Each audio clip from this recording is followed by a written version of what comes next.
I get a vibe कि आपके बिना आपके पर्सन की लाइफ बड़ी अधूरी है।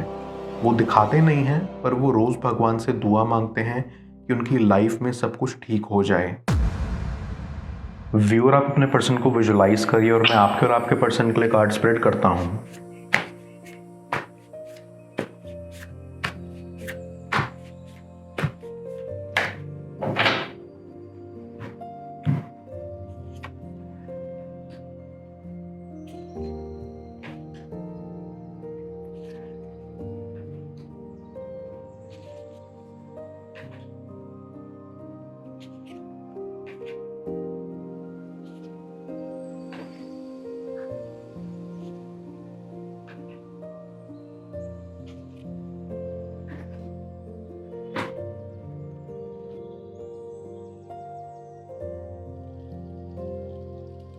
आई सी आपके कनेक्शन में एज डिफरेंस है और इसलिए अक्सर आपको मासूम कहा जाता है, जो कि आप हो भी। आई कैन सेंस कि आपका ट्रू लव था। आपको ऐसा लगता था कि आपके पर्सन के जैसा इस दुनिया में कोई नहीं है। आपके लिए वो परफेक्ट थे। आई कैन सेंस कि आप दोनों ने एक दूसरे से बात करना अपने फ्रेंड्स के ज़रिए शुरू किया था और आप अक्सर पहले उन्हें अपना दोस्त माना करते थे, लेकिन वो आपको ऐसे ही मजाक मजाक में प्रपोज कर दिया करते थे। लेकिन आपको समझ नहीं आता था कि वो सीरियस हैं या नहीं। आपने शुरुआत में उन पर उतना ध्यान नहीं दिया, उनके मजाक को भी सीरियस नहीं लिया, पर आपका नेचर इतना अच्छा था कि वो आपसे अपने दिल की बात कर लिया करते थे। अपने दुख सुख आपसे बांट लिया करते थे। आपसे बात करके उनको अच्छा लगता था। आई फील कि आपके पर्सन पास्ट में भी एक रिलेशनशिप में रह चुके थे जिसमें उनका दिल तोड़ा गया था। वो उनसे बहुत प्यार करते थे और उनसे अपना रिश्ता आगे ले जाना चाहते थे, लेकिन सिचुएशन ही ऐसी रही कि वो जिससे प्यार करते थे वो कहीं और कमिट हो गए और उन्होंने आपके पर्सन को बताया भी नहीं। ये सुनकर उन्हें और दुख हुआ और वो कुछ गलत एडिक्शंस में पड़ गए। अपने एडिक्शन के चलते वो अक्सर दुखी दुखी रहते थे। फिर एक दिन जब यूं ही आपने उनको मैसेज करा कुछ पूछने के लिए, तो उनकी ज़िंदगी में एक नई शुरुआत हुई। आप दोनों फिर रोज़ ही बात करने लगे। आप दोनों को एक दूसरे में इंटरेस्ट आया था। फिर ऐसे करते करते उनका मजाक शुरू हो गया और वो तब तक चलता रहा जब तक आप सीरियस नहीं हो गए। पहले तो आपको बिल्कुल भी नहीं लगता था कि आपको कभी अपने पर्सन से प्यार हो पाएगा, लेकिन बातें करते करते आपको पता ही नहीं चला कि कब आपको उनसे प्यार हो गया और फिर आप सीरियस हो गए। लेकिन आपका पर्सन सीरियस नहीं हुआ। आपने उनको अपनी फीलिंग्स एक्सप्रेस की, उन्होंने एक्सेप्ट करी और बोला कि हाँ वो भी आपके लिए सेम फील करते हैं, लेकिन उस समय वो उतना सीरियस नहीं थे। इसलिए आपको ज़्यादा हर्ट हुआ, क्योंकि जितने एफर्ट्स आप इन्वेस्ट करते थे वो उतने नहीं करते थे। वो तो बस अपने पास्ट के दुख को दूर करने के लिए आपका सहारा ले रहे थे। ये चीज़ आपको बाद में आगे रियलाइज़ हुई। आप उनके लिए बहुत कुछ करते थे।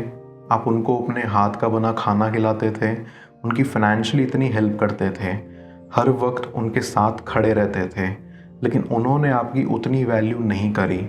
आपको हमेशा हल्के में लिया और जब आपको उनकी ज़रूरत पड़ी तो वो कभी भी आपके साथ खड़े नहीं हुए।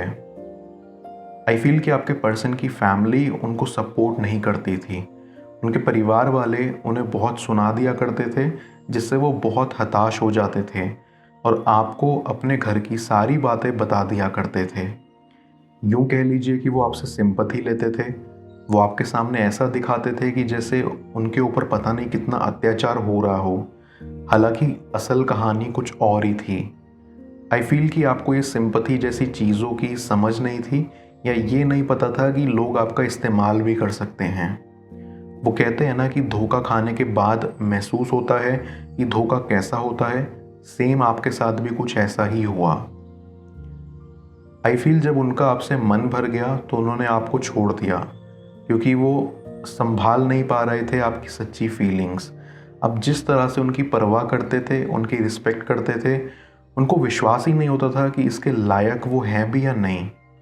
आई ऑल्सो फील कि उन्होंने आपको इसलिए भी छोड़ दिया क्योंकि उनको कहीं ना कहीं ऐसा लगने लगा था कि आप बहुत सच्चे इंसान हो और वो आपसे सिर्फ मज़े ले रहे हैं जो आप डिज़र्व नहीं करते, और इसीलिए उनको ये बेहतर लगा कि वो आपकी ज़िंदगी से चले जाएं। लेकिन वो ये समझने में असमर्थ रहे कि आपको कैसा महसूस होगा जब आप उनसे अलग रहेंगे, या आपके विश्वास का क्या होगा जब वो आपको ऐसे धोखा देंगे। खैर, तब तक उनको अपनी ही फीलिंग्स का एहसास नहीं था। आपने बहुत मुश्किल से खुद को संभाला और इस काबिल बनाया कि आपको कोई दोबारा धोखा ना दे सके। लेकिन क्योंकि आप बहुत ज़्यादा अटैच थे अपने पर्सन के साथ, आपको अक्सर उनकी फ़िक्र होती रहती थी। आपको डर लगा रहता था कि कहीं वो अपने घर से परेशान होकर कुछ कर ना बैठें, क्योंकि उनके घर की सारी बातें तो आपको मालूम होती थी। आप कभी कभी उनको कॉल करने का भी सोचते थे या मैसेज, पर फिर ये सोचकर रह जाते थे कहीं उनको ऐसा ना लगे कि आप उनकी ज़िंदगी में ज़बरदस्ती घुसने की कोशिश कर रहे हैं। आई फील कि आप उनसे गुस्सा नहीं थे, आप बस उनसे हर्ट थे।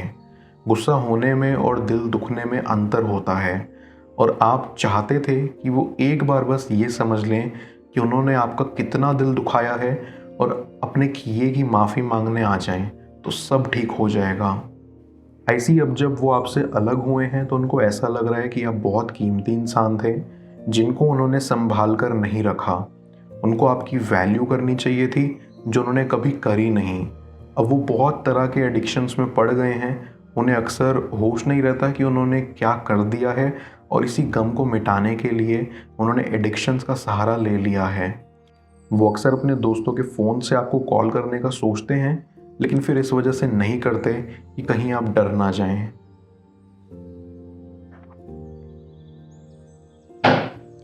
मैं कार्ड्स को क्लैरिफाई करता हूं, तब तक आप प्रॉपर एनर्जी एक्सचेंज के लिए इस रीडिंग को लाइक कर दें, और पर्सनल रीडिंग के लिए आप मुझे ऊपर दिख रहे व्हाट्सएप नंबर पर अप्रोच कर सकते हैं।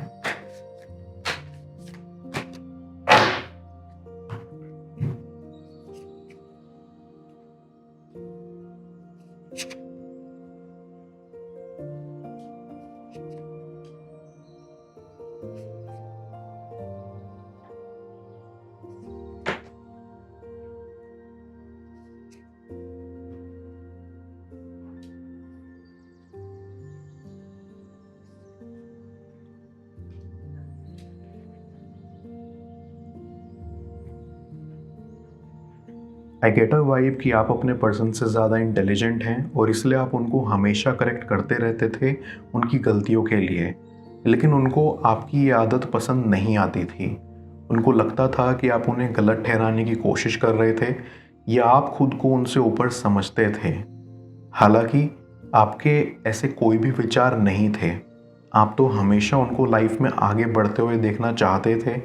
आप कभी ये नहीं सोचते थे कि आप उनसे ऊपर हैं या वो आपसे नीचे। आई कैन सेंस कि आपके पर्सन को कभी कभी ये भी लगता था कि आपका फ्यूचर वेल सेटल्ड नहीं हो पाएगा।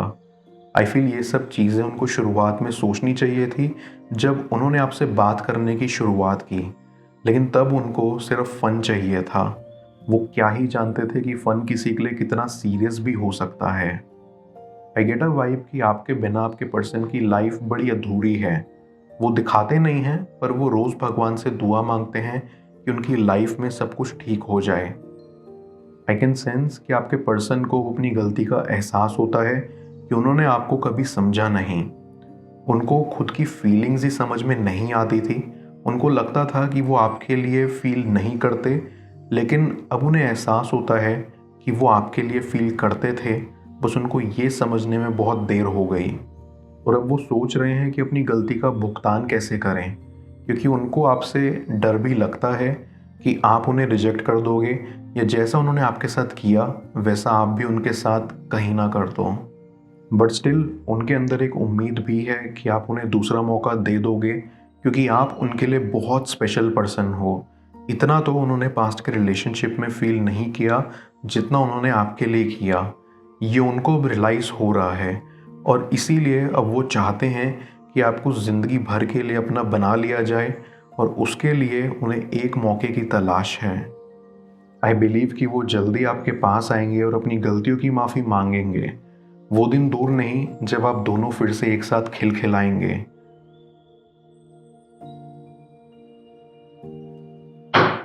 मैं ओरेकल ऑफ द फेरीज की मदद से यूनिवर्स से आपके लिए एडवाइस पूछूंगा। देखते हैं यूनिवर्स आज आपको क्या एडवाइस करना चाह रहा है।